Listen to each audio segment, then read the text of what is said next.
Merci à vous tous d'être là si nombreux. Je ne vous vois pas très bien, mais c'est pas grave, je vous sens. Voilà, je suis arrivée du Finistère hier soir et voilà, c'est beaucoup de joie pour moi de pouvoir vous parler aujourd'hui. Alors, donc, comme tu l'as dit, Anne-Lise, moi je suis psychologue clinicienne. C'est important pour moi de poser ça en préambule parce que ma formation de clinicienne, elle est vraiment la structure et la base de mon travail. J'ai travaillé longtemps en hôpital avec des enfants, avec des bébés aussi. J'avais envie de soigner vraiment, je crois, l'origine de la souffrance dans l'être humain. Et puis, voilà. Mais je ne vais pas vous parler de cette expérience de clinicienne hospitalière, mais je vais vous parler de mon chemin de vie, de ma quête personnelle et professionnelle qui m'a amenée de la France à l'Amazonie et qui m'a ramenée en France, en Bretagne. Voilà, donc on va faire un petit voyage ensemble. Moi, ça fait très très longtemps que je suis attirée par le chamanisme, ça fait 25 ans. À l'époque, c'était pas du tout la mode. Aujourd'hui, ça l'est plus. Voilà, on en parle partout, ou presque, en plus ou moins bons termes. Mais bon, ça, c'est un autre sujet. En tout cas, aujourd'hui, le chamanisme, voilà, c'est quelque chose qu'on connaît et qu'on est en train d'apprivoiser collectivement. Il y a 25 ans, c'était encore très secret, mais ça m'attirait. Il y avait quelque chose dans ces rituels, dans ce lien avec la nature qui m'attirait. Et voilà, donc j'ai eu l'opportunité de rencontrer quelqu'un qui s'appelle Benny Cassuto et qui m'a initiée au chamanisme. Alors, moi, je viens d'une famille chrétienne, donc c'était pas rien, chrétienne avec une vraie foi à la fois de mes parents, mais moi aussi. Et je n'avais pas du tout envie de renier cette foi chrétienne, mais en même temps, je me sentais un peu à l'étroit. Voilà, je trouvais que ce qu'on me proposait à l'église, c'était trop mental et je crois que j'avais envie de retrouver une autre façon de vivre ma foi et de vivre ma spiritualité. Et cette rencontre avec la tradition des Indiens Lakota, c'est la première que j'ai rencontrée, m'a donné l'occasion de pouvoir vivre l'expérience de vivre la transe dans la nature, avec les tambours, avec la sweat lodge, avec la danse du soleil. Alors, la transe, c'est un mot qui peut être impressionnant. Alors, bon, je pense que là, on est face à un public aguerri. Certainement, beaucoup d'entre vous savent ce que c'est quand je parle de transe. Mais la transe, c'est quelque chose que tout être humain vit naturellement. Dès qu'on se promène et qu'on va écouter de la musique, danser, entrer dans un processus de rêverie, voilà, tout ça, c'est de la transe légère. Il y a différents niveaux de transe, évidemment. Mais voilà, en tout cas, moi, ce que j'ai pu découvrir avec les Indiens Lakota, c'est cette expérience de vivre dans la nature, l'expérience de pouvoir me relier avec mon corps, avec mon cœur, aux éléments de la nature. Alors évidemment, voilà, tout ça était très secret, comme je vous l'ai dit tout à l'heure, c'était encore très tabou, j'étais psychologue, je ne pouvais pas trop parler de tout ça. Et en 2007, j'ai eu des gros problèmes de santé. J'ai fait un accident de scooter et à ce moment-là, on a découvert pendant mon hospitalisation que je souffrais d'une arythmie cardiaque. Et les médecins m'ont dit, bon ben voilà, écoute, il faut que tu prennes un traitement. Mais moi, je n'avais pas envie de prendre un traitement qui allait dicter à mon cœur comment il devait battre. Voilà, il y avait quelque chose en moi qui fonctionnait pas comme ça. Et donc, j'ai décidé de chercher une façon de me soigner. Donc, j'ai cherché en France, j'ai essayé plein de choses et rien ne fonctionnait. Et j'ai entendu parler à une conférence, comme vous aujourd'hui, d'une femme qui s'appelle Guylaine Bourgogne et qui racontait son expérience en Amazonie. Ça avait l'air complètement fascinant. Mais en même temps, je me suis dit, oulala, elle me parle d'une plante qui est une drogue. Moi, je ne suis pas quelqu'un qui me drogue. Il faut s'isoler dans la forêt. Moi, ça me fait peur. J'ai peur d'être toute seule dans la forêt. Donc, je me suis dit, OK, ça a l'air vraiment intéressant, mais ce n'est pas pour moi. Et puis, j'étais quand même un peu au pied du mur et j'ai lu un autre témoignage d'un professeur d'université qui s'était soigné d'un cancer avec ces plantes sacrées qu'on appelle l'ayahuasca. Et je me suis dit, bon, Si ça peut soigner un cancer, pourquoi pas mon cœur? Voilà, donc j'ai décidé de partir. J'ai emmené un cousin et je lui ai dit, écoute, on va partir au Pérou en voyage, et puis à la fin, on terminera par la jungle. Il m'a dit, ok, moi je veux bien partir en voyage avec toi, mais bon, tous tes trucs là, ça m'intéresse pas. Voilà. Bon. Finalement, nous voilà en Amazonie, dans la jungle. Et on a commencé à faire des cérémonies avec les chamans. Donc les cérémonies dans la jungle, ça s'appelle comme ça, hein, cérémonia. C'est un moment en fait sacré où dans la nuit, où les chamans nous font boire une décoction qu'on appelle l'ayahuasca, qui est donc un mélange entre une liane et une plante qui s'appelle la chacruna, et puis après qui est mélangée aussi à d'autres plantes, et qui est bouillie pendant une quinzaine d'heures. Et cette plante, cette décoction a deux actions. La principale. La première, c'est qu'elle est visionnaire, hein, et pas hallucinogène, parce que l'hallucination, c'est un terme de la psychiatrie, ça veut dire qu'on est délirant.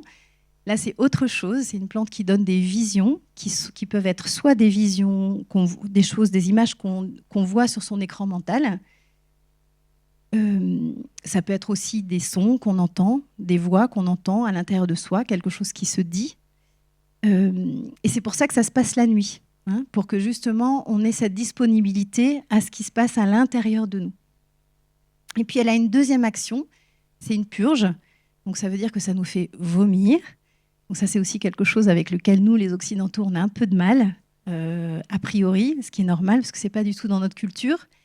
Mais une fois qu'on a compris ce mécanisme et qu'on y a goûté, et qu'on a compris que c'était vraiment l'opportunité pour notre corps de se libérer de toxines, de poisons qui sont dans notre corps et dont on ne veut plus, on se rend compte que cette purge, c'est vraiment un grand trésor aussi. Donc voilà, me voilà avec mon cousin à prendre cette décoction. Et ça a été une rencontre merveilleuse pour moi. En une nuit, j'ai eu l'impression de faire un travail psychothérapeutique très profond. Pourtant, j'avais déjà beaucoup travaillé sur moi. Évidemment, j'étais psychologue, j'avais fait une longue psychanalyse. Mais j'ai eu l'impression de pouvoir me comprendre et de comprendre l'âme humaine de manière très profonde. Notamment, une chose qui m'avait vraiment profondément marquée cette nuit-là, c'est que j'ai compris que toutes les pensées négatives que j'avais sur moi et sur les autres, elles venaient comme noircir mes cellules, noircir mon corps cellulaire. Et j'ai fait le rapprochement avec cette parole du Christ qui nous dit « Tu aimeras ton prochain comme toi-même » et que j'avais toujours reçue de manière un peu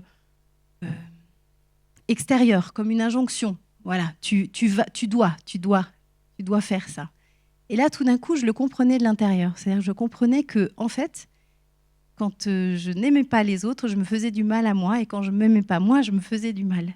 Et de pouvoir vivre cette expérience, pas seulement avec ma tête, mais de la sentir dans mon corps, ça a ouvert vraiment une compréhension de ces messages complètement différentes.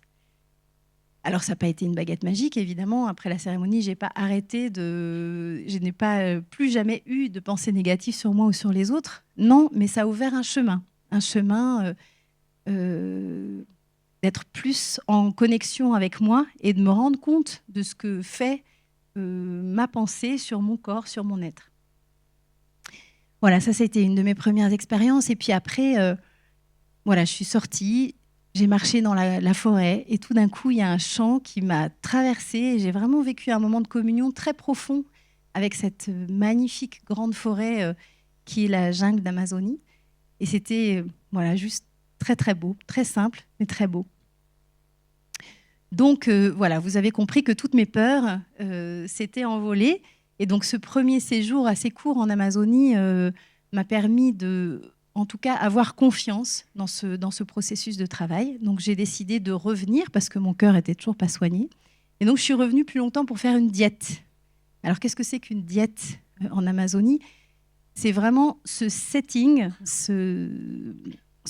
qui est très, très important pour prendre ces médecines, qui est qu'on va s'isoler dans la forêt, donc être dans une petite cabane en bois. manger une alimentation très sobre, sans sucre, sans sel, sans éléments animaux, où on ne va pas avoir de sexualité, où on ne va pas avoir de relations sociales, même on ne va pas parler aux autres, on reste en silence. Et ce temps de la diète est extrêmement important pour pouvoir venir rencontrer ces plantes sacrées. Il est important parce qu'on va faire le vide à l'intérieur de soi et on va descendre. Et donc moi, pendant ce deuxième séjour, la médecine m'a dit tu arrêtes de manger tout court. Voilà. Donc du coup, j'ai jeûné et je prenais plus que les plantes. Donc le chaman avec qui je travaillais me donnait aussi une autre plante de diète. Et je l'ai compris par la suite, c'était parce que la médecine voulait me faire descendre à un endroit de vulnérabilité. Voilà, j'avais trop de force dans mon corps, donc elle m'a préparée. Et puis un jour, j'ai vécu une cérémonie qui a été particulièrement magnifique et terrifiante et magnifique. J'ai vécu l'expérience de me dissoudre et puis je me suis transformée en plante, en arbre, en pierre.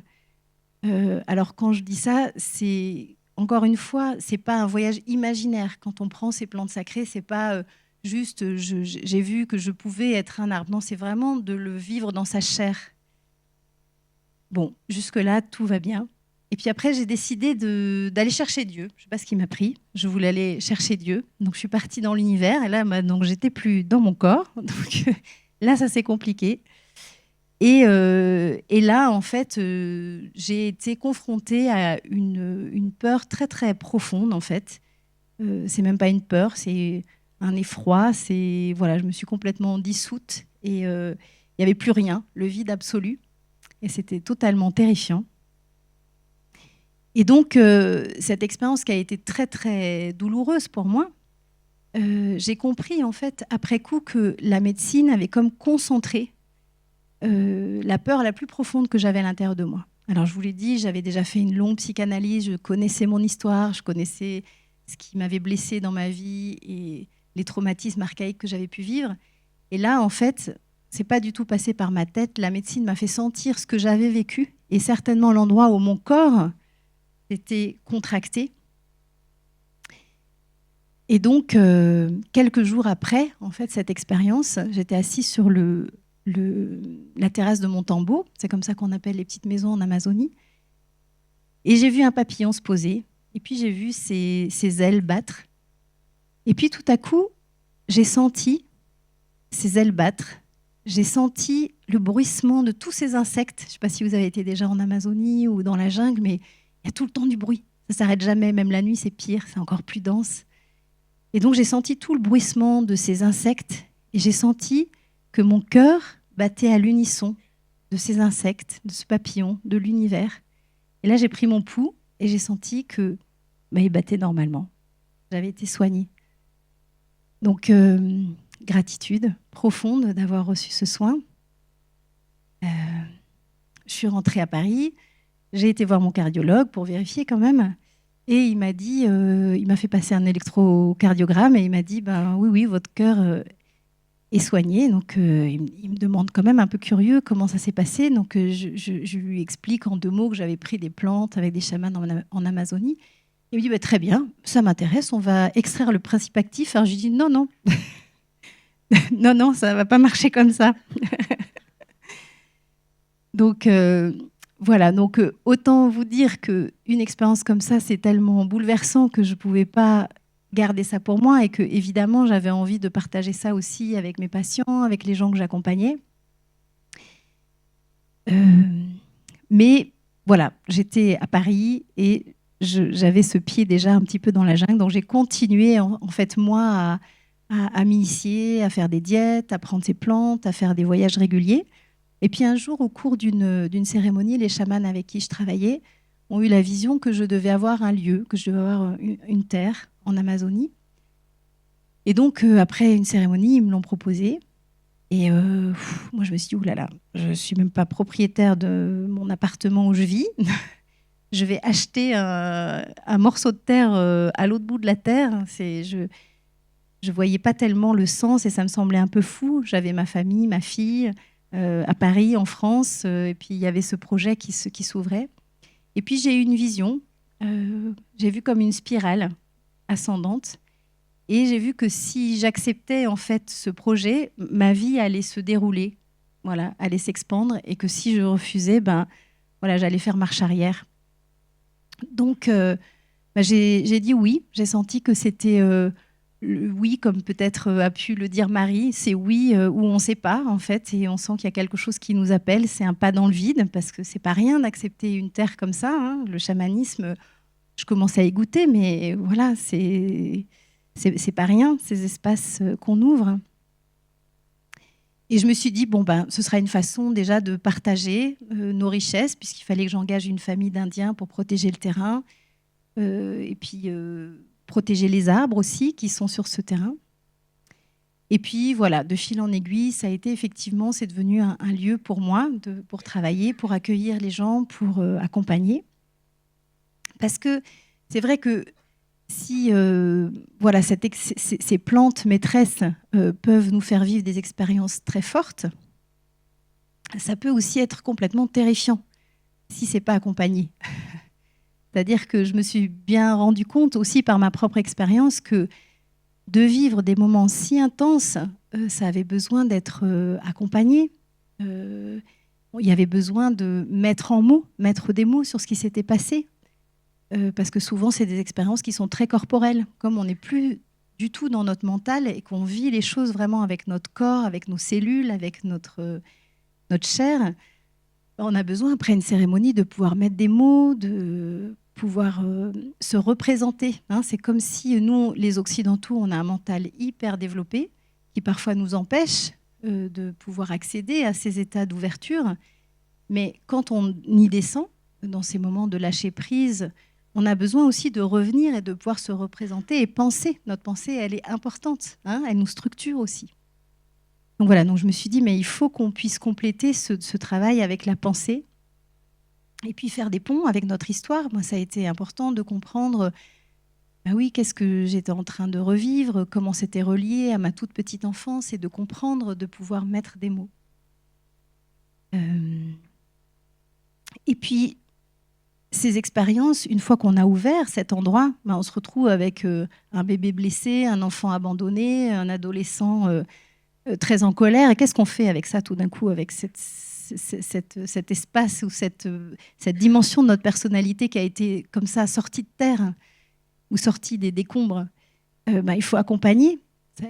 Cette partie-là, si elle a été soigneusement écartée, éteinte, ben, c'est pas pour rien. Hein. Donc si elle a pareil, elle a besoin de soins. Et pour moi, les soins, ça se fait dans le lien, dans la parole, à travers le toucher aussi.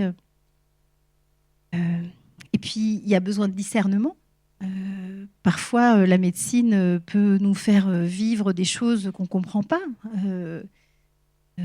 Parfois, elle peut nous montrer des choses qui n'ont pas de sens. Parfois, elle peut caricaturer des situations de notre vie ou pour nous faire sentir que, ben oui, c'est pas bon pour nous, mais ça ne veut pas dire qu'il faut tout arrêter, qu'il faut couper les liens avec telle personne parce qu'on a vu que cette personne ressemblait à un monstre. Non, peut-être que c'est juste qu'il y a des choses qui sont à réajuster. Donc, il y a besoin de tout ce travail du lien, du discernement, de la parole pour pouvoir intégrer ces expériences. Donc, voilà. En fait, au fur et à mesure, on a fait le choix familialement d'aller vivre au Pérou et puis d'accueillir des gens là-bas. Et voilà, c'était une belle expérience de vivre dans la jungle et puis d'accueillir les personnes. Et en fait, au bout d'un moment, je me suis dit, bon, ben, c'est bien d'accueillir les personnes dans la jungle, dans la forêt. Mais en fait, parfois 2 semaines dans la jungle, c'est pas suffisant. On a besoin d'être accompagné dans la durée. Donc j'étais un peu frustrée que les gens vivent des choses intenses avec moi dans la forêt, puis après, je les revoyais plus.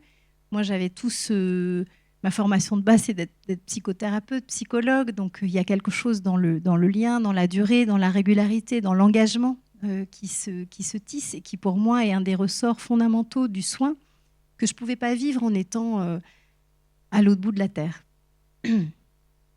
Et donc, on a décidé, pour cette raison, puis pour d'autres raisons familiales aussi, de revenir en France. Et on a créé un centre thérapeutique en Bretagne, à l'entrée de la presqu'île de Crozon, où on peut accueillir les gens, justement pour pouvoir permettre cette continuité entre le travail qu'on propose en Amazonie et puis aussi la vie en France. Alors, on a trouvé en haut d'une colline une vieille ferme, un vieux corps de ferme, qui a été transformé en camping et en lieu de fête pendant des années. Et donc, on a pu acheter ce lieu où on a une grande forêt, on a 20 hectares de forêt et puis une petite rivière qui coule en bas. Une petite rivière, c'est l'Aulne, donc c'est la mer qui rentre dans les terres. Et donc, à cet endroit-là, on a commencé en 2020 avec mon mari à créer ce lieu pour accueillir les gens. Donc, on a des petites maisons en bois. On est vraiment parti sur cette idée des diètes en Amazonie où on a des petites maisons en bois isolées dans la forêt. Là, bon, c'est à la mode bretonne, hein, donc c'est pas en Amazonie, c'est juste un plancher avec un toit et un hamac et un lit moustiquaire. Là, il faut un petit peu plus d'abri quand même parce que la pluie et le vent peuvent se manifester, comme on l'a vu ces dernières semaines. Voilà, donc on a ce lieu en Bretagne où on peut accueillir les gens pour des diètes. Donc les gens viennent pour une dizaine de jours dans la nature, donc pareil avec ce même régime alimentaire dont je vous ai parlé. Ils mangent donc sans sucre, sans sel, une nourriture très sobre, et ils vont diéter des plantes. Donc ce qui moi me plaît beaucoup, c'est les plantes qu'on donne à diéter et les arbres, c'est nos plantes et nos arbres. Donc on fait diéter le chêne, le hêtre, le bouleau, la rose. Et parallèlement à ça, donc il y a tout un accompagnement thérapeutique, d'entretien, de soins aussi. Il peut y avoir des massages. Et vous me direz, mais l'ayahuasca dans tout ça. Alors, l'ayahuasca, comme je vous l'ai dit tout à l'heure, c'est une plante qui est considérée comme une drogue ici. Malheureusement, c'est une médecine millénaire, mais considérée comme une drogue à cause de sa contenance en DMT. Du coup, on ne peut pas utiliser l'ayahuasca en France. Et on a, malgré tout, gardé ces espaces rituels. Donc, je vous ai parlé tout à l'heure de cette initiation que j'ai reçue au début de mon parcours avec les Indiens Lakota, avec la hutte de sudation. La hutte de sudation, c'est un très, très beau rituel qui permet, je ne sais pas si vous connaissez, en fait, c'est des tiges de bois sur lesquelles on met des couvertures et puis on va mettre des pierres chaudes à l'intérieur, et c'est un rituel qui dure plusieurs heures et qui permet lui aussi de rentrer dans un état de conscience modifié grâce au chant, grâce au tambour, grâce à la chaleur. Et donc la Sweat Lodge peut permettre aussi cet état de conscience modifié qui fait monter des images, qui permet aussi de vivre cette forme de transe. Et c'est voilà, la façon dont je conduis les sweats. Je donne beaucoup de soins aussi entre les portes, comme j'en fais pendant les cérémonies d'ayahuasca au Pérou. On travaille aussi avec le tabac, qui est une autre médecine. En Amazonie, il y a 2 médecines principales qui sont l'ayahuasca et le tabac. Bon, heureusement, le tabac n'est pas encore illégal en France. Donc, on va utiliser le tabac comme on utilise l'ayahuasca au Pérou, donc dans des cérémonies où les gens vont boire le tabac et où je vais chanter des icaros, où je vais faire des soins avec le parfum, avec les chants. Voilà. Et puis, voilà. Puis après, on peut utiliser aussi la respiration holotropique. Voilà, c'est aussi un outil qu'on peut utiliser pendant les diètes. Donc, ça nous permet de pouvoir proposer un travail qui est très proche de ce qu'on propose en Amazonie. Et on a aussi ce qu'on appelle, nous, les groupes thérapeutiques, qui sont des groupes thérapeutiques sur l'année, où, de la même façon, on tisse ensemble vraiment la psychothérapie et ces rituels sacrés. Donc là, ce qui va être le ressort, c'est plutôt le cercle. Donc le cercle, voilà, je ne sais pas si vous avez déjà fait des travails de groupe, mais un travail de groupe, mais c'est très très intéressant comment on peut être en miroir les uns des autres, comment on va se faire mettre au travail les uns les autres. Et puis surtout, cet enjeu de trouver sa place dans un cercle, ça c'est quand même un truc de trouver sa place tranquille dans le cercle, c'est un beau challenge pour la plupart d'entre nous, surtout quand on a eu une histoire où on a été blessé dans nos liens familiaux, et puis parfois ça peut continuer à se répéter dans notre vie. Ce travail du cercle est très très précieux. Et puis on a beaucoup d'exercices aussi psychocorporels qui permettent toujours de travailler dans le corps, pas avec notre mental, pour aller retrouver toutes ces zones. Vraiment, en fait, ce travail de la médecine ayahuasca, elle a vraiment ouvert en moi cette façon de soigner qui est de ne pas chercher à travailler avec notre mental, parce que la psychothérapie, elle fait ça très très bien, de comprendre en fait. Mais nous, on va aller chercher à éprouver dans notre corps, à aller vivre les émotions, à aller vivre, retourner, voir, parce que tant que ça n'a pas été vécu, c'est pas profondément soigné. Et c'est souvent là où notre travail thérapeutique achoppe, parce que on a compris, c'est bon, j'ai compris mon histoire, mais en fait, on n'a pas revécu, on n'est pas repassé par cet endroit-là. Voilà, donc ces groupes thérapeutiques. Et donc, voilà, ce dont j'ai envie de vous parler encore, c'est comment la spiritualité a une place dans mon travail. Parce qu'évidemment, entre la place de psychologue, psychothérapeute que j'avais à l'hôpital et en cabinet, où je faisais un bon travail, évidemment. Enfin, évidemment, pas évidemment, mais je faisais du mieux que je pouvais. Cette façon de travailler a été complètement bouleversée par cette rencontre avec ces médecines. Et j'essaye vraiment de mettre en œuvre, c'est-à-dire que ce que je pense, c'est que plus on a travaillé avec ces médecines, plus elles sont dans notre corps et plus elles sont agissantes, même si le cadre n'est pas forcément celui de la cérémonie en Amazonie. Cette médecine, elle est toujours agissante. Et ce dont je voudrais vous parler, puisque c'est le thème de ce colloque, c'est aussi cette question vraiment de la spiritualité. Alors, qu'est-ce que je nomme la spiritualité dans mon travail ? Je voudrais vous évoquer 4 points.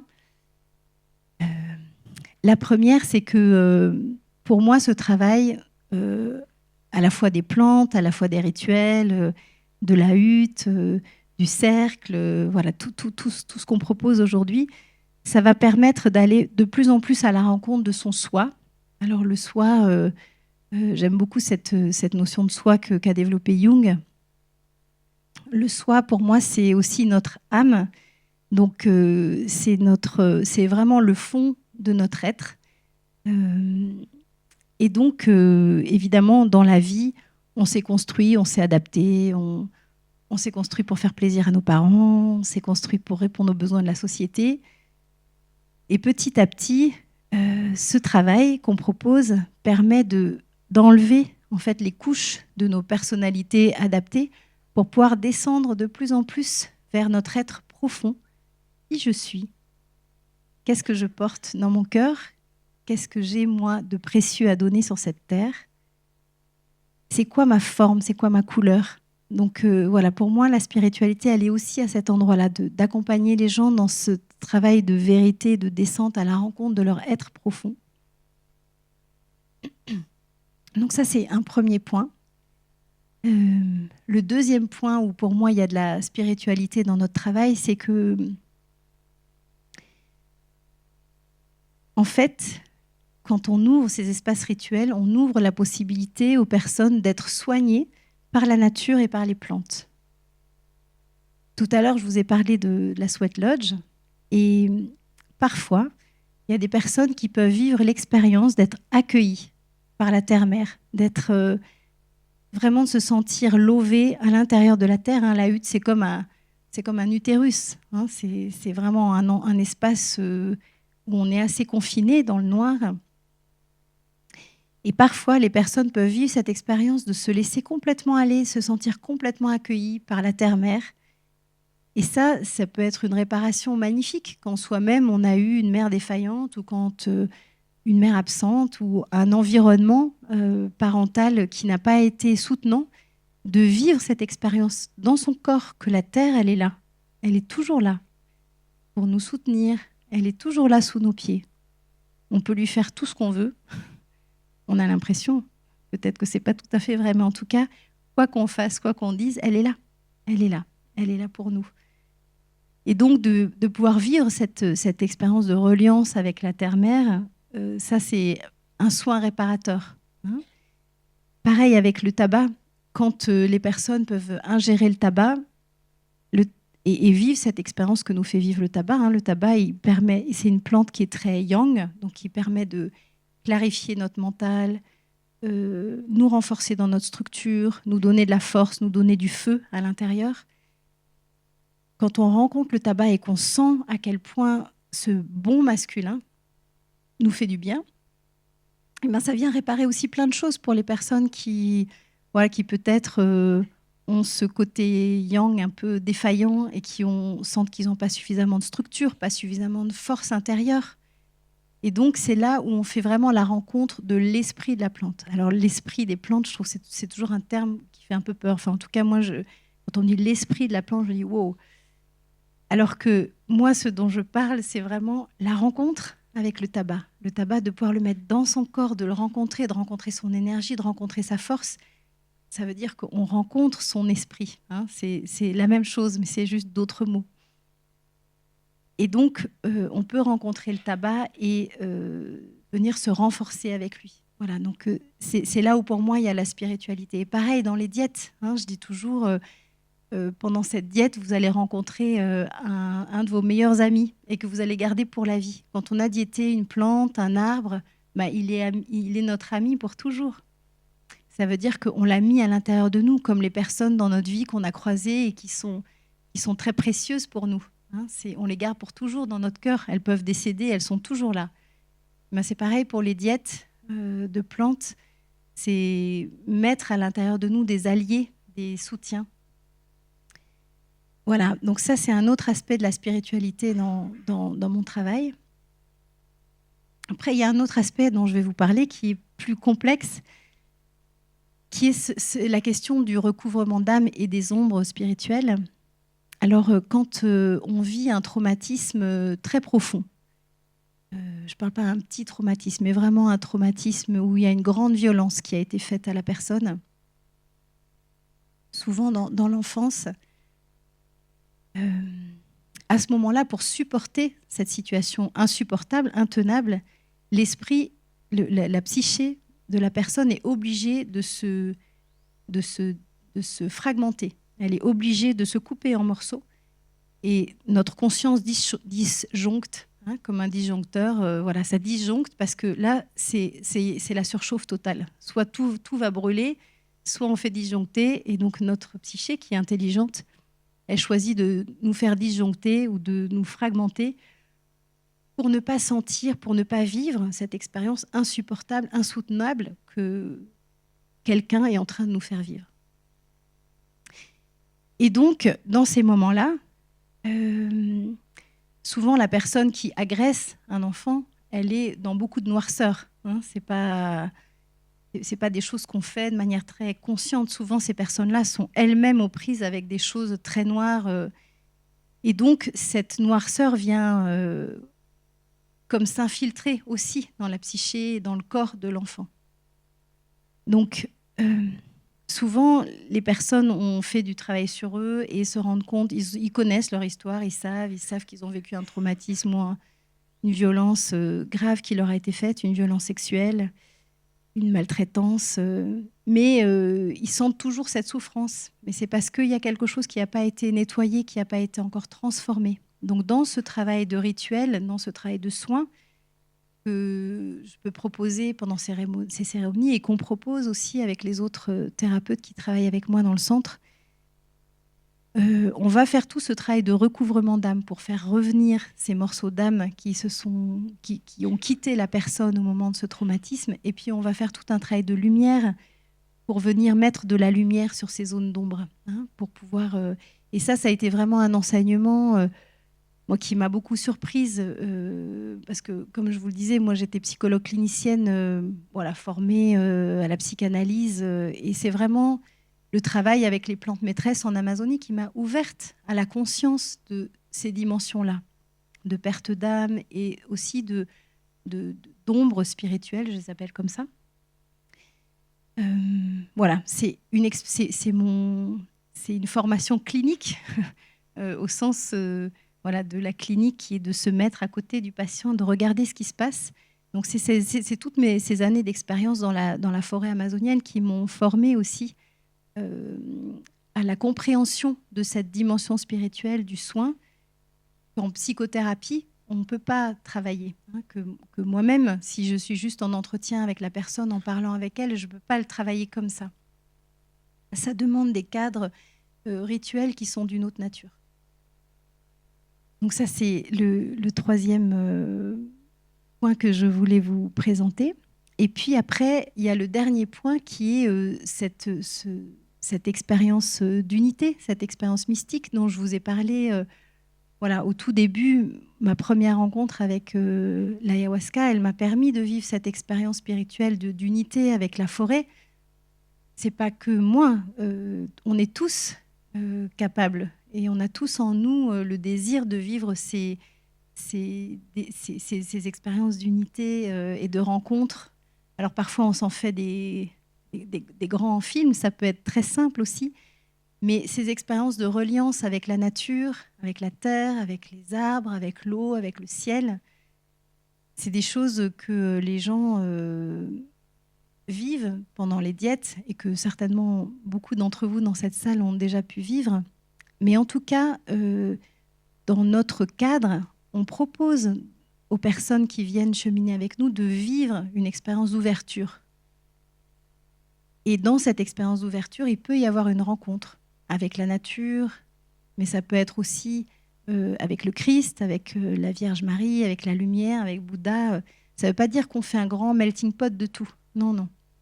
Notre cadre, c'est de proposer un espace sécurisé où les personnes vont pouvoir vivre ce lâcher-prise, vivre cette ouverture en sécurité pour aller à la rencontre de ce qui est important pour eux. Alors parfois, ça va être d'aller retrouver des racines. Quelqu'un qui a grandi dans la religion chrétienne, mais pour qui ça n'avait pas beaucoup de sens, il allait à l'église parce qu'il fallait aller à l'église, peut-être qu'il va pouvoir vivre l'expérience de rencontrer le Christ dans son cœur. Ou quelqu'un qui est bouddhiste va pouvoir renforcer son lien avec Bouddha, ou quelqu'un va rencontrer la nature. Voilà, c'est pas... Nous, on n'est pas là pour pousser les personnes à vivre une expérience spirituelle, on n'est pas une religion, on est juste au service pour permettre à chacun de vivre l'expérience qu'il a besoin de vivre lui-même. Et c'est vrai que dans ce chemin, pour moi, le chemin spirituel n'est pas coupé de notre chemin thérapeutique. Ce n'est pas deux espaces séparés. Il n'y a pas d'un côté la psychothérapie où je vais travailler sur mon papa, ma maman et ce qui m'a blessée dans la vie, et puis de l'autre côté la spiritualité où je vais méditer. Non, en fait, pour moi, c'est un chemin qui va ensemble. Et quand je vous racontais cette expérience terrifiante et magnifique où j'ai soigné mon cœur, cette fameuse cérémonie dont je vous ai parlé en début de conférence, j'ai été traverser des zones de mon histoire douloureuse et en même temps, j'ai vécu aussi une expérience mystique. Voilà. Donc tout ça, ça va ensemble. Parce que quand on commence à faire du travail sur soi, quand on commence à enlever des couches, quand on commence à descendre à l'intérieur de soi, on ne sait pas ce qu'on va trouver. On ne sait pas si on va vivre une expérience de reliance ou si on va tomber sur un os. Et c'est pour ça que pour moi, l'ayahuasca, ce n'est pas une plante qui est là pour nous faire vivre une expérience mystique, même si elle peut. Elle est là, en fait, pour nous ouvrir, pour enlever toutes nos défenses, pour nous assouplir, pour qu'on puisse ouvrir notre cœur. Voilà. Donc, en conclusion, parce que j'avais envie de vous laisser du temps pour les questions, je trouve que c'est toujours intéressant aussi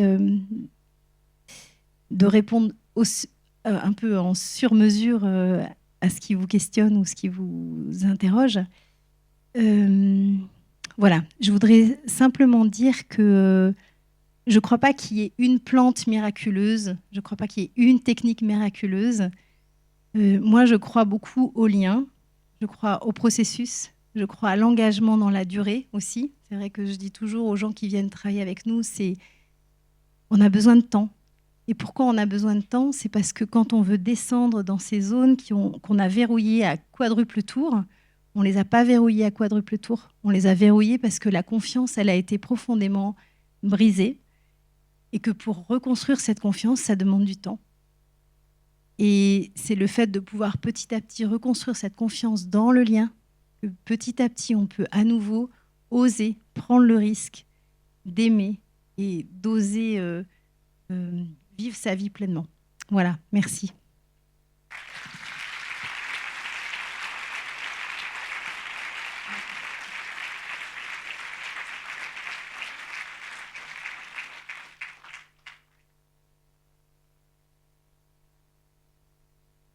Alors, je sais pas.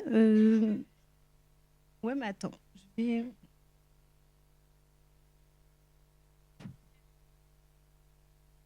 Est-ce que vous pourriez allumer ce...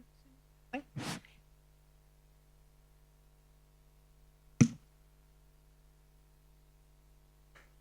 Merci. Une question certainement triviale. Qu'est-ce que ça veut dire diéter un arbre?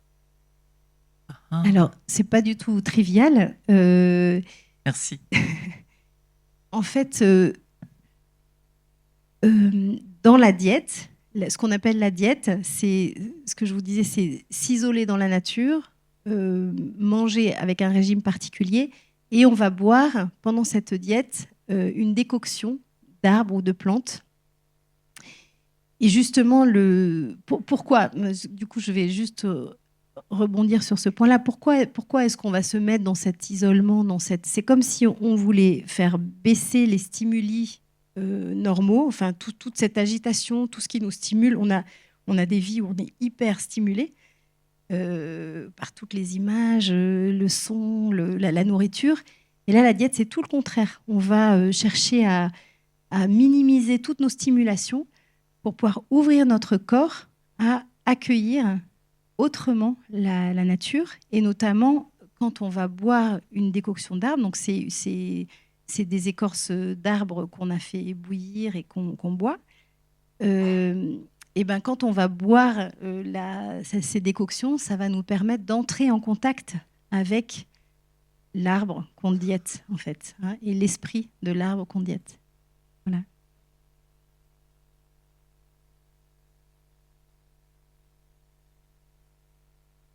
Oui, alors effectivement, les arbres ou les plantes qu'on va donner à diéter ont une indication thérapeutique. Tout à fait.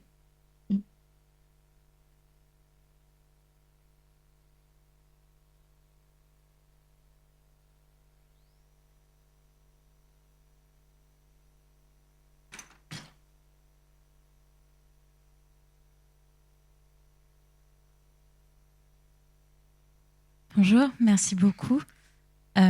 Si j'ai bien compris, dans l'ayahuasca, il y a cette fameuse molécule, le DMT, qui en fait est une molécule qui est libérée dans notre cerveau à l'approche de notre mort.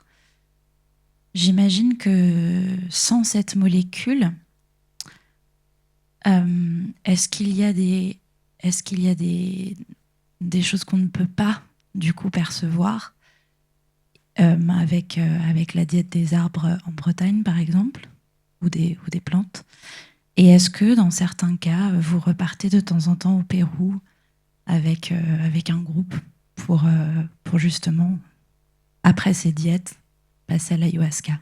Merci. J'aurais pas envie de dire qu'on ne peut pas le voir sans. C'est-à-dire que je pense que l'ayahuasca, effectivement, c'est une voie royale pour ouvrir la conscience et rentrer dans des transes très, très, très profondes. Mais vous voyez, par exemple, avant, quand on vivait au Pérou, donc maintenant, on vit entre la France et le Pérou. Voilà, donc ça, je ne l'ai pas précisé, hein. Donc tout ce travail qu'on fait en France, c'est un travail préparatoire pour certaines personnes pour venir au Pérou. Donc on est vraiment entre les deux, hein. C'est pour ça que on n'est pas que en France, où on va une fois par an, on passe 2 mois au Pérou pour accompagner des groupes là-bas. Mais vous voyez, avant, quand on accueillait les gens au Pérou sans qu'il y ait un travail préparatoire de fait, et ben parfois il y avait des gens pour qui il ne se passait pas grand-chose dans les diètes. Et là, c'est plus du tout le cas. Parce que tout ce travail qu'on a fait d'apprivoisement de la transe, hein, je vous parlais de la transe, nous, c'est plus dans notre culture, la transe. Hein. À part celle quand on danse, mais sinon, on n'a plus tous ces rituels qu'il y a encore dans les sociétés traditionnelles. Donc, ce qu'on fait pendant les diètes, quand on prend le tabac avec les personnes, quand on fait la hutte de sudation, quand on travaille avec les tambours, en fait, on vient comme réapprivoiser cette capacité ou remettre en mouvement cette capacité à vivre la transe, à ouvrir notre psyché, à ouvrir notre corps, à accueillir la médecine. Donc, du coup, pour moi, c'est une préparation. Et après, je dois dire que dans les diètes, il se passe des choses aussi profondes et aussi belles en France qu'au Pérou. Je ne mettrais pas une... c'est un autre chemin. Voilà, c'est un autre chemin. Comme la transe qu'on va avoir dans la Sweat Lodge, c'est pas la même transe qu'on va avoir avec le tabac ou voilà, avec d'autres techniques. C'est des chemins différents, voilà, qui sont complémentaires. Et effectivement, dans le chemin, avec les personnes qu'on accompagne, à un moment donné, on peut dire bah tiens, toi, pour qu'on aille travailler cet endroit-là, maintenant tu es prêt. Il faut qu'on travaille avec l'ayahuasca. Et à ce moment-là, ça a du sens d'aller jusqu'en Amazonie, parce que c'est pas rien. Hein. Moi, quand j'ai commencé à travailler en Amazonie, on se posait pas la question des avions, tout ça. Aujourd'hui, bah, oui, quand même, on a un peu plus conscience de ce qu'on fait quand on monte dans un avion. Du coup, pour moi, c'est important aussi que ça ait du sens d'aller jusque là-bas pour faire cette diète, pour faire ce travail profond dans la jungle. Voilà.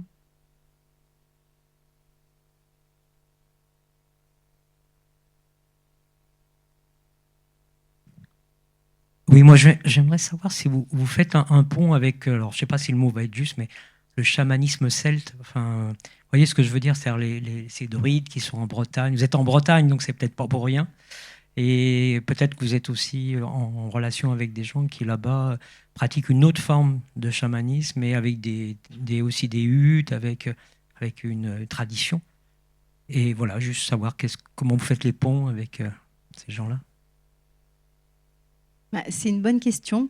J'avoue que pour l'instant, on n'a pas encore, ça s'est pas encore ouvert sur ce plan-là. Et c'est vrai que voilà, ça fait 3 ans qu'on a ouvert ce centre en Bretagne. Et voilà, on travaille beaucoup entre ce travail d'accueil des personnes et puis l'Amazonie. Voilà, pour l'instant, il n'y a pas encore l'espace pour ouvrir.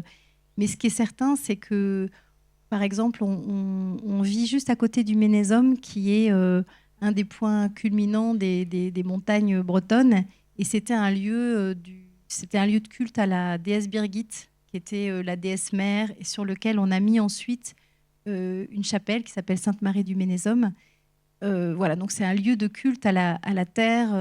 Et donc, c'est vrai qu'on va faire de temps en temps un rituel à cet endroit-là. Donc on va dire qu'on utilise la force tellurique de cette terre bretonne, hein, c'est très très particulier, cette terre du Finistère qui est encore très sauvage et très, très énergétique. Mais après, la tradition druidique, c'est très hiérarchisé. Il y a tout un... Voilà, pour l'instant, j'ai pas commencé à tisser avec eux, mais si l'opportunité venait de les rencontrer, ce serait avec beaucoup de plaisir en tout cas.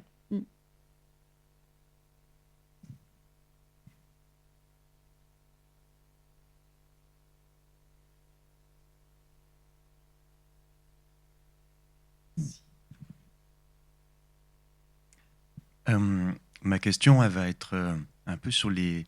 Alors, c'est pas sur les limites, mais vous avez dit en intro, il y a chamanisme et chamanisme. Hein. Et donc là, on sent avec votre pratique, votre parcours, qu'il y a une vraie articulation hein, entre la posture clinique du psychologue et la rencontre avec le chamanisme, le temps long, le lien corps-esprit. Mais je me demandais comment vous ou d'autres professionnels qui ont cette rigueur peuvent garantir d'autres personnes qui s'aventuraient en fait sur cette aventure de la découverte que en fait c'est bien l'espace sécure qui se propose. Je sais pas si vous voyez. Alors, c'est pas dirigé vers vous, c'est justement dirigé vers les autres pratiques. Hein, voilà. Bah, c'est une question très importante hein, que vous posez. Je pense que c'est la raison pour laquelle, par exemple, l'ayahuasca est illégale. C'est parce qu'il y a une peur du gouvernement de rendre légales des pratiques qui peuvent être dangereuses. Hein. C'est vrai que j'en ai pas parlé, mais l'ayahuasca, si elle est mélangée, si la personne prend des traitements, notamment les traitements psychiatriques, ça peut engendrer la mort, par exemple. Donc ça demande beaucoup de rigueur. Nous, que ce soit en Amazonie ou en France, tous les gens qui commencent à cheminer avec nous sont vus par... On a un médecin qui travaille dans notre équipe, sont venus par le médecin pour qu'on soit vraiment sûr que la personne est en capacité physique de vivre les expériences qu'on va lui proposer. Et puis moi, en tant que psychologue, c'est pareil. J'ai des entretiens avec toutes les personnes, ou moi ou quelqu'un de notre équipe qui est soit psy, soit médecin. On va rencontrer tout le monde pour être sûr que la personne est capable de vivre ce qu'on va lui proposer sans décompenser. Parce que, évidemment, il y a des gens qui se retrouvent à l'hôpital psychiatrique aussi après ce genre d'expérience. Donc, merci de poser cette question, elle est très importante. Et nous, justement, on travaille à renforcer notre cadre avec beaucoup de rigueur pour justement que cette confiance soit là et que les personnes qui cheminent avec nous puissent vraiment lâcher prise et être en totale confiance. Donc, et c'est vrai que traditionnellement, il faut 20 ans pour être chaman. Voilà. Donc, si on peut être chaman en 3 week-ends, je veux bien, mais on ne parle pas de la même chose. Voilà, donc c'est tout. Donc, c'est aussi aux personnes de bien choisir où elles vont travailler, comment, et puis peut-être d'avoir aussi de l'humilité, nous, dans nos pratiques. Voilà. Merci. Je crois qu'il y avait quelqu'un là-haut, dans le coin, non? Ah, ok.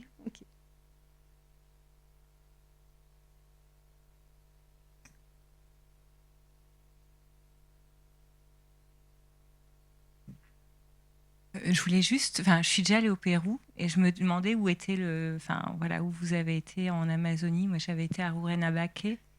Je me demandais, voilà, juste un peu si vous nous parlez de l'endroit où se trouve le centre en Amazonie. Enfin, nous, on est près d'Iquitos, donc c'est une petite ville au nord de l'Amazonie, et on est à une 20aine de kilomètres de la ville, dans la forêt. Ah, ok, merci. Je crois qu'il y avait des questions par là.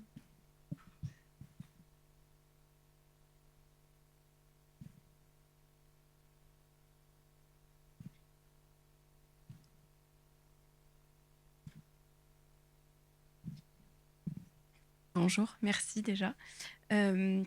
C'était pour rebondir sur ce que vous avez dit. Vous avez parlé de personnes qui qui allaient dans des hôpitaux psychiatriques après avoir vécu ce genre d'expérience. Est-ce que vous pouvez rentrer un petit peu plus dans le sujet ou pas du tout? Disons que moi, ça m'est jamais arrivé, ni pour moi, ni pour les gens que j'accompagne. Jamais personne qui a décompensé. Voilà. Ça fait partie pour moi du sérieux du cadre qu'on doit avoir quand on travaille avec ces médecines-là. Après, alors, sur le plan psychique, tout le monde n'est pas en capacité de travailler avec ces médecines qui sont déstructurantes pour notre psyché. Donc, il faut quand même avoir suffisamment de structure. Donc, toutes les personnes, par exemple, qui sont du côté de la psychose, hein, donc du côté de la schizophrénie, là, c'est vraiment une contre-indication majeure. Après, il y a excusez-moi, je vais répondre en termes un peu cliniques. Après, il y a tout ce qu'on appelle les états limites. Donc, les gens qui ont un tableau un peu flottant, qui ont des fragilités psychiques. Là, c'est vraiment à discerner. Et c'est pour ça que je dis, moi, dans les personnes que j'accompagne, il y a des gens qui sont effectivement un peu ce qu'on appelle des états limites. Et pour moi, c'est OK. Mais je ne vais pas les emmener en Amazonie comme ça. Peut-être, ça m'arrive d'emmener des personnes fragiles en Amazonie, mais c'est des personnes qui ont déjà cheminé pendant 1 an, 2 ans avec moi en France, que je connais bien, ont déjà vécu des expériences de transe profondes, puisque ce qu'on propose en France, c'est aussi des rituels ancestraux qui permettent de vivre des états de conscience modifiés Donc voilà, pour moi, c'est toute cette préparation qui est nécessaire. Et c'est pour ça que, oui, je recommande vraiment aux personnes qui peuvent avoir des doutes et qui peuvent se dire, ah bah tiens, mais moi j'aimerais bien quand même essayer, ça a l'air super, l'ayahuasca, j'en ai entendu parler et tout ça. Si vous avez un doute, allez voir un professionnel, allez voir un psychologue, allez voir un psychiatre pour vraiment vous assurer si vous êtes vraiment en capacité de vivre cette expérience. Je ne sais pas si je réponds à votre question. Si, mais C'est bon en fait, c'est parce que en fait, il y a un aspect, hein, ça reste que mon avis, avec la prise de cette plante ou avec plein d'autres méthodes, parce que du coup, aujourd'hui, on découvre plein de choses dans les conférences. Il y a cet état où on arrive à rentrer, enfin, un outil qui nous aide à rentrer au fond de nous et à aller débloquer des choses finalement. Et je me dis que finalement, chacun prend la méthode qui lui convient. Mais il y a des gens, il y a des gens qui ont des limites quand même, enfin, qui peuvent pas être utiliser ces méthodes-là. Mais c'est très important. Effectivement, il y a des personnes qui n'ont pas besoin qu'on desserre les verrous. Au contraire, ils ont besoin qu'on les aide à renforcer leurs verrous pour avoir plus de structure. Donc, vous avez tout à fait raison. C'est pas forcément indiqué. C'est pas du tout indiqué pour tout le monde. Hein, ça doit être discerné. Ça doit être discerné. Tout à fait.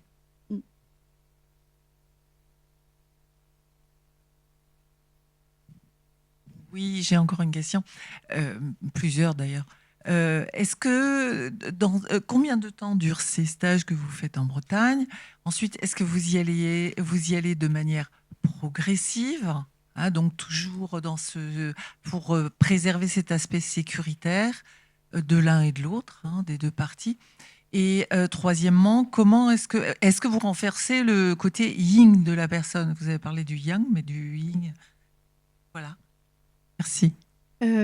Alors, est-ce qu'on y va de manière progressive? Oui, il y a un discernement. Quand les personnes nous contactent, il y a un premier entretien avec un des psychothérapeutes de notre centre et on discerne qu'est-ce qui va être l'accompagnement le plus adéquat pour la personne.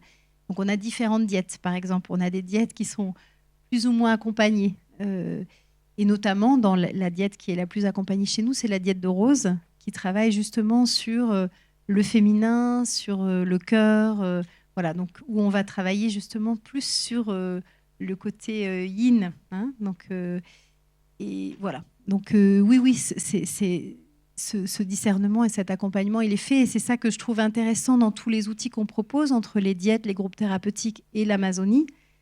On peut vraiment faire un sur-mesure qui permet d'accompagner les gens dans la durée aussi, et de chercher à chaque fois ce qui va être le plus adéquat, parce que c'est sûr qu'il y a des gens qui viennent nous voir et qui ont déjà beaucoup cheminé, d'autres qui arrivent qui n'ont pas du tout fait de travail sur elles, d'autres qui viennent avec des traumas très lourds, d'autres qui sont juste dans une quête de se connaître mieux, ou ou un burn-out. Enfin, voilà, il y a tellement de cas de figure différents que c'est important de pouvoir adapter aussi et proposer différentes choses. Donc c'est le cas. Voilà. Et combien de temps durent ces... Alors, les diètes, c'est 10 jours. D'accord. Voilà. Merci. Et 2 semaines en Amazonie, 15 jours en Amazonie. Est-ce qu'on a encore le temps peut-être pour une question, puis on va s'arrêter ?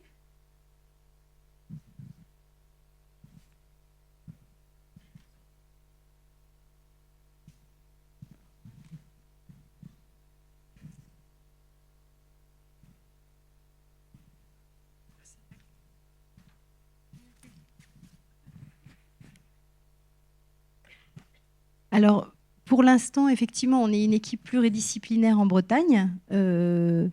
Donc, il y a une femme médecin, il y a plusieurs psychologues, psychothérapeutes, il y a une personne qui travaille avec la sonothérapie, d'autres qui donnent des massages. Donc, on a vraiment une équipe pluridisciplinaire pour accompagner les gens. Et en tout cas, jusqu'aujourd'hui, je suis toujours présente en fait dans les différentes diètes et les groupes qu'on propose.